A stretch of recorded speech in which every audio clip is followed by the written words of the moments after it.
The unexpected inheritance. The rooster crowed long before the first rays of dawn broke across the horizon, pulling Daniel Reeves out of a restless sleep. Life on the edge of the prairie was never quiet, but lately he found the silence almost unbearable. His parents had been gone for 5 years, and his nearest neighbor, Henry Calloway, was the only man he ever spoke to outside of the occasional trip into town. This morning, however, there was no time to linger. Daniel swung his legs over the side of the bed, pulled on his boots, and stepped outside into the crisp morning air.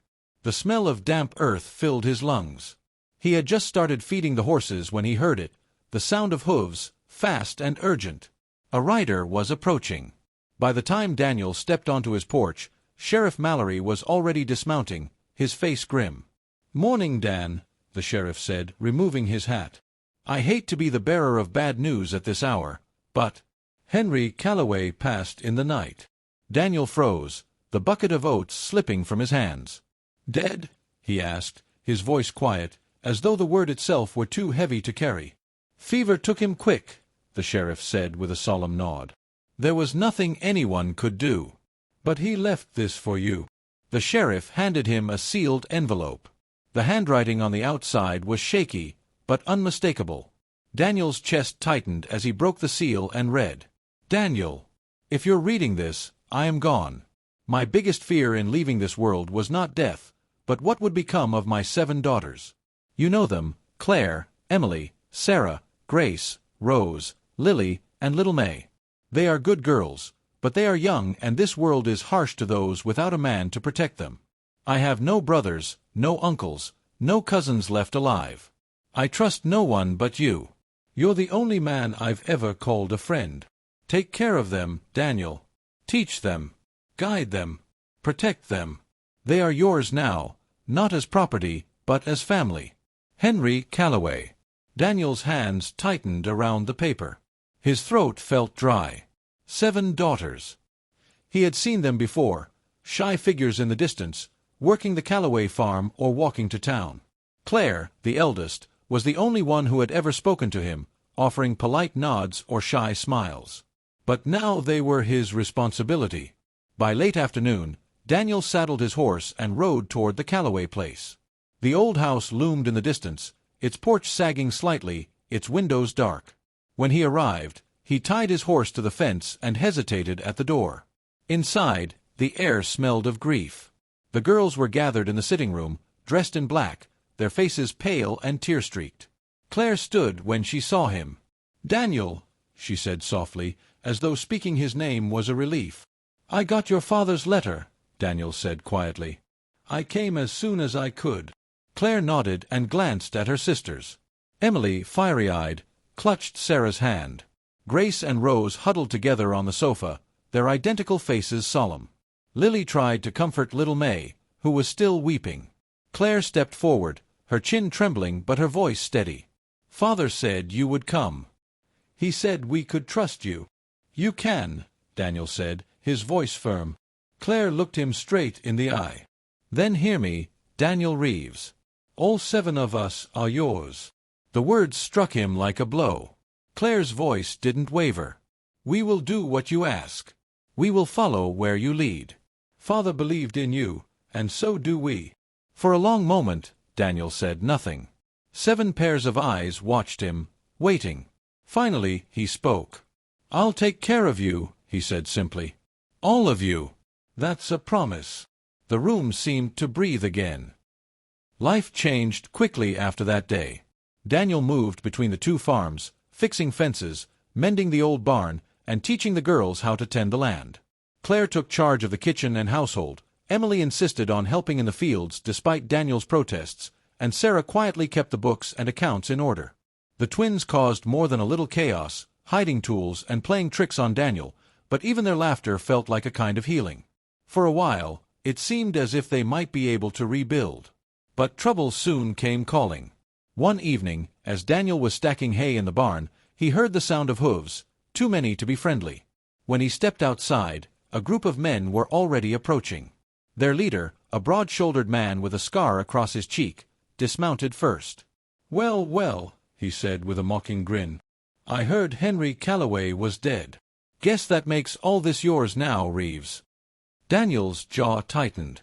Who are you? Name's Burke. Your neighbor owed me money. A lot of it. Debt falls to whoever takes the land. So, pay up, or I take the farm. Simple as that. You'll get nothing from me, Daniel said coldly. Burke's grin widened. Then maybe I take something else. One of those pretty girls, perhaps. I hear the oldest one's quite a looker. Daniel stepped forward, fury flashing in his eyes. You so much as set foot on this land again, you'll regret it. Burke chuckled, mounted his horse, and spat in the dirt.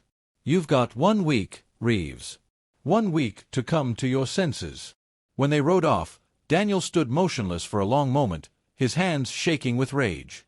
Claire had been watching from the porch. What did he want? She asked, her voice tight. Trouble, Daniel said. But I won't let him have it. Claire stepped closer, her face pale but determined. Then teach us how to fight, Daniel. We won't just sit here waiting to be taken. Daniel looked at her, at all of them, and realized she was right.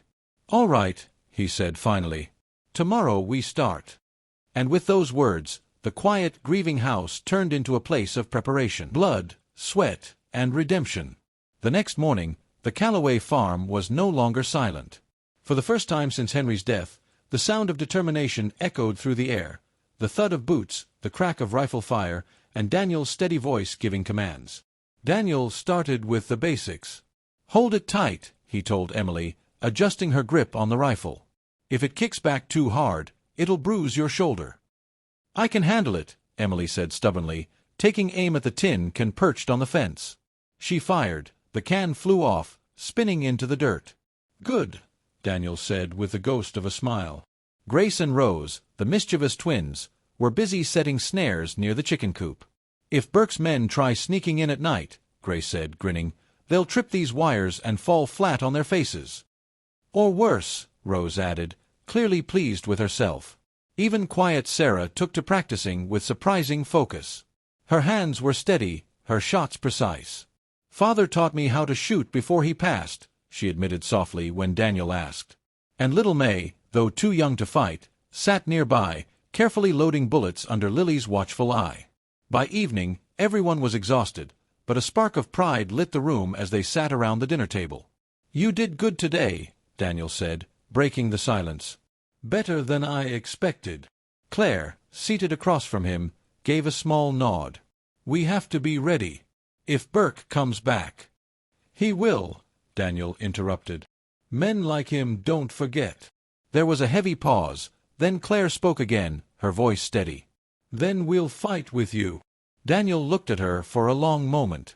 She wasn't just a grieving daughter anymore. She was stepping into her father's shoes, ready to protect her sisters, and she expected Daniel to stand beside her. The calm before the storm. The following days were a blur of hard work and preparation. Daniel reinforced the barn doors and strengthened the windows of the house. The girls dug shallow trenches and hid supplies in case of a siege. At night, they kept watch in shifts, lanterns flickering as coyotes howled in the distance. One evening, as the sun bled red across the horizon, Daniel found Claire standing alone by the corral, her hands gripping the fence. You should rest, Daniel said softly.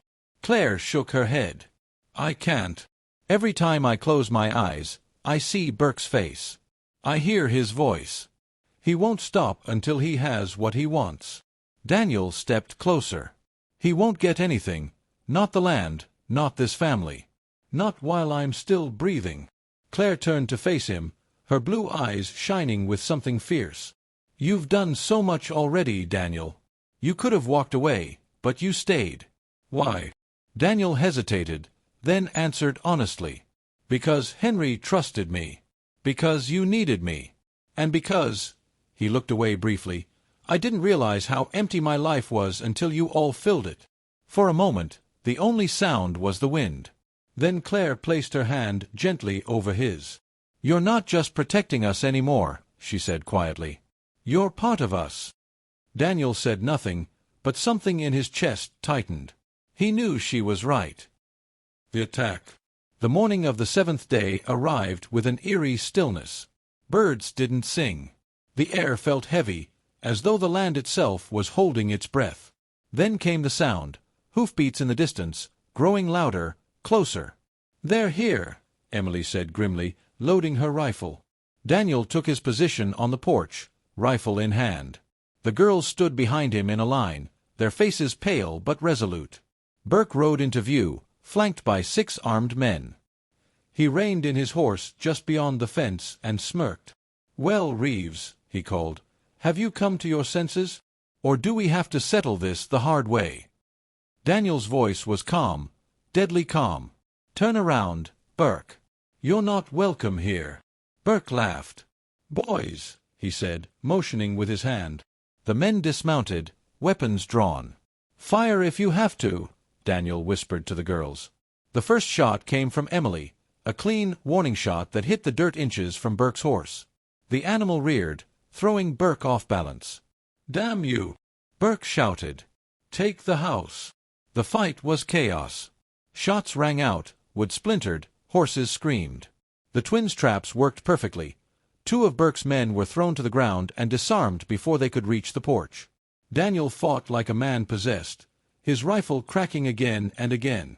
When one of the men tried to flank them, Sarah calmly took aim and dropped him to his knees with a single shot, not fatal, but enough to send him crawling away. Burke charged forward, roaring, but Claire stepped onto the porch, rifle leveled at his chest. "Stop right there," she yelled. Burke froze. His eyes darted between Claire and Daniel. "You wouldn't shoot me," he sneered. Claire's hands didn't tremble. "Try me." For a long, tense moment, no one moved. Then Burke spat into the dirt. "Fine. Keep your cursed farm. But you haven't seen the last of me." He mounted his horse and rode away, his remaining men scrambling to follow. A new dawn. Silence fell over the farm. The girls lowered their weapons, breathing hard. Little May burst into tears, and Lily pulled her into a tight embrace. Daniel surveyed the damage, a few broken windows, some bullet holes in the porch rail, but nothing that couldn't be fixed. "They'll be back," Emily said quietly. "Maybe," Daniel replied. "But next time, they won't find us unprepared." Later that evening, after the house was quiet and the younger girls asleep, Claire found Daniel sitting on the porch, staring at the stars. "You kept your promise," she said softly. Daniel turned to her. "I said I'd take care of you. I meant it." Claire sat beside him, the glow of the lantern casting a soft light across her face. "You've given us more than safety," she said. "You've given us hope." Daniel said nothing, but his hand found hers on the porch rail. Claire's voice dropped to a whisper. "All 7 of us are yours, not because Father said so, but because we choose to be." Daniel felt the weight of her words settle into him like an anchor, grounding him, steadying him. For the first time since Henry's death, the Calloway farm felt alive again. The land was theirs, the future was theirs, and so was Daniel.